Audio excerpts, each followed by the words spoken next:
Et en fait, si on abandonne notre pouvoir de décision auprès des machines, par exemple, et aussi à des gouvernements quelconques, et bien quelque part, c'est qu'on renonce à une partie de notre liberté, quoi.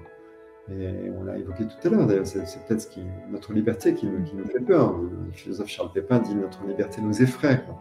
Oui, parce que quand on est libre, il faut assumer derrière ce qu'on évoquait. Il faut assumer les erreurs, les responsabilités dont on ne veut pas forcément.